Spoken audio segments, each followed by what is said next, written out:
I feel absolutely fantastic tonight. Nice to be here on Conga TV and you guys coming on out and enjoying the great music of El Rey del Timbal Tito Puente and on my new stuff on Tito Puente Jr. stuff this evening here in Fort Lauderdale.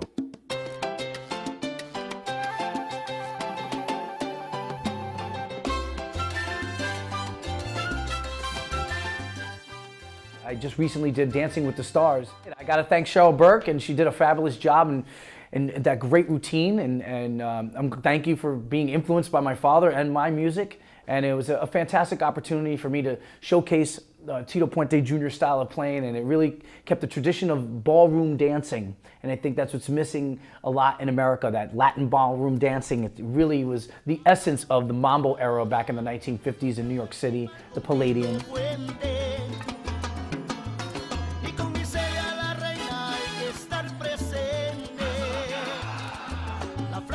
The producers really enjoyed having Latin artists perform, such as myself, Ricky Martin, Carlos Santana. You know, they're bringing that whole Latino vibe to the show and the program. But it was an opportunity of a lifetime, and I really enjoyed it.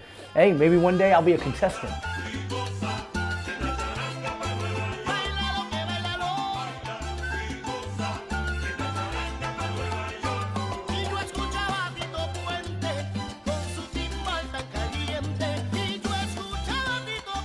My Twitter followers tripled, and of course my Facebook likes, you know, and even the website. My website got a lot of hits too, gotmambo.com, and it's nice seeing the old school Latin artists come out on Twitter or Facebook or use the social media sites such as YouTube to promote their shows and to plug their events and where they're going to be at. It really works for me.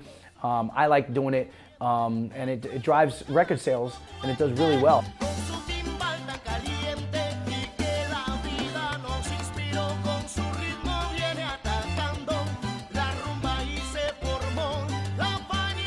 See the shirt. This is the album. It's called Got Mambo. Of course, you can pick it up as Conga TV producers have. It's a fabulous record, and I consider this a Mambo record. And the difference between Mambo and salsa, I don't know if there's really different, but salsa is a tomato sauce that you go to a Mexican restaurant and you put your potato chips in too. Salsa tomate goya, we say in Spanish. The real essence of this music and what it's really described as originally from the Afro-Cuban style of playing this music is mambo, rumba, cha-cha-cha, guanguancó. It's from the Yoruba tribe religion, and it became Afro-Cuban sound, and that's what they called it. But today they use a popular term as salsa. That was, of course, invented throughout the 70s and 80s through Mr. Johnny Pacheco and the Fania All-Stars, and they created this sauce, if you will, of music, and they called it salsa. But this is the authentic sound of this music. It's called mambo music, and if you look up the word mambo in the dictionary, it shows that the mambo is actually a section and a part of each song that really gets people excited to dance.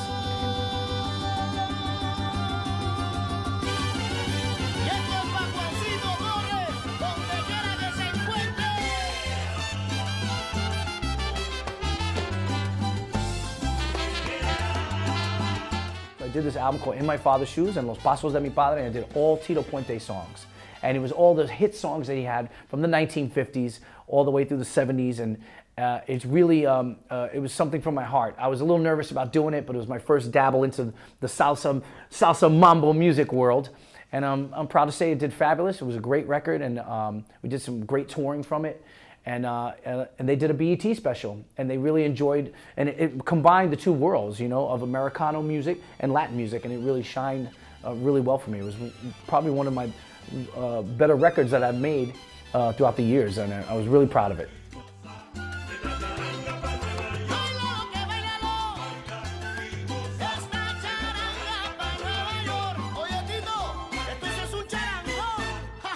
I think we're waiting for that right moment to come up with some good screenplay and something good that can come out of watching the life and legacy of Tito Puente. You know, I think the whole spirit of my father was Latin music, being born and raised in a poor community of Spanish Harlem, New York, and rising up, you know, through the trials and tribulations of growing up in the 1920s and 30s. So we're still looking, but Hollywood's looking at us, and we're happy to say that hopefully, cross our fingers, that someone will come up with a great script.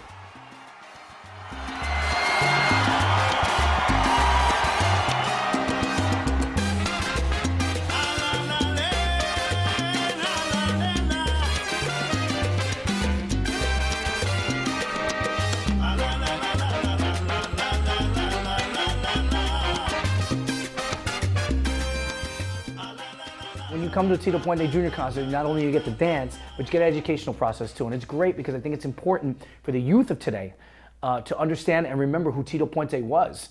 A lot of the kids today never heard of Tito Puente. They heard of Junior, but they were like, where does this music come from and where do you come from? And I try to bond the two worlds together by making some of his songs from the 1950s into a modern way.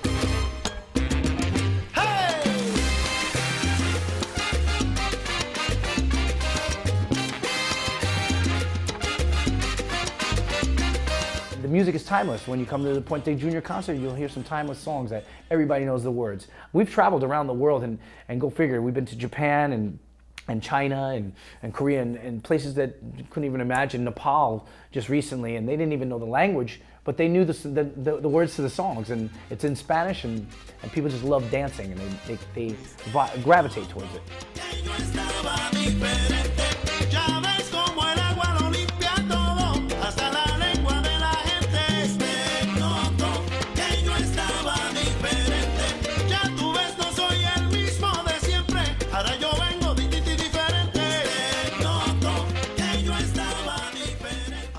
My father has always been the crossover king. Not only the Mambo king, but the crossover king. They used to ask, Mr. Puente, what do you think about crossover? My father would say, crossover, man, I'm on my way back. I crossed over years ago. So I think he was the ambassador of opening up the doors for the likes of Ricky Martin and Mark Anthony and Jennifer Lopez and all these great artists that we have today. Tito Puente and Celia Cruz were the icons and the pinnacles of that sound, of that era.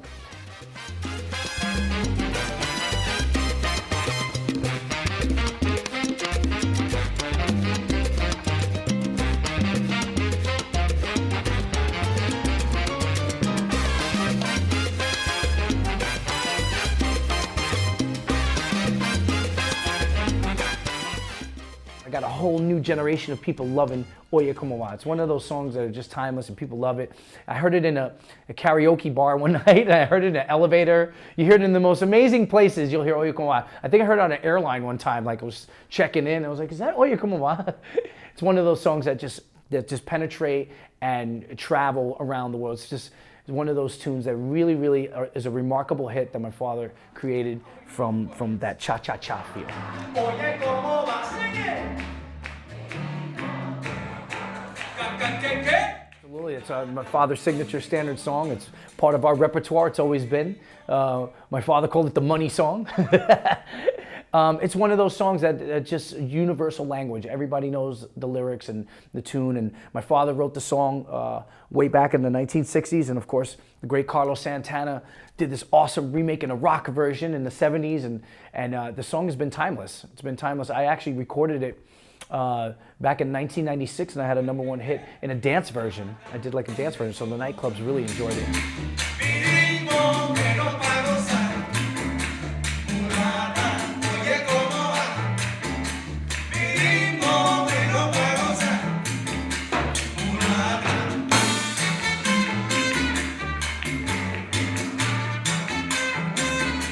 He didn't like it in the beginning. He was like, hey, this is Mexican guitar player from California playing my music. And then I think the story was my father, I guess they got together through a gentleman by the name of Bill Graham, which was Carlos Santana's manager at the time. And my father knew Bill from back in the Borscht Belt era, and he was a Mambo fan. And he would love Tito Puente, and I guess that's how kind of it all came together. But my dad wasn't too fond of it. But then I guess the story is that he got a royalty check that had a lot of zeros on it. So he says, no problem, I'll play some Santana music.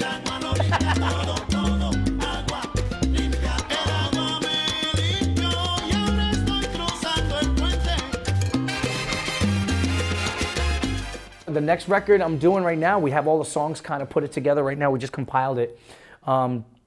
I'm doing 3 of my father's original songs from the 1940s. This is stuff that's really, really old, but I'm modernizing it with a rearrangement. And then we have 2 songs that are complete at this point, original tunes. And I'm working with Marlo Rosado, who just won recently the Grammy Award this year for Best Tropical Album of the Year with his album Retro and his group called La Rigueña. So I'm really excited to have Marlo producing my next record. He produced this one, of course, and my other one, In My Father's Shoes. I've been working with Marlo for about 15 years now, and you'll see him tonight on piano. He's an absolutely phenomenal musician, and really exciting moment right now for Tito Puente Jr. The album should be out by June. Thank you, Conga TV. I appreciate your time for coming out here to the concert. I want to see you guys dancing. I want to see you on Conga TV. Pick up Got Mambo and make sure you put on your dancing cha-cha shoes tonight. For me, Tito Puente Jr. Wepa!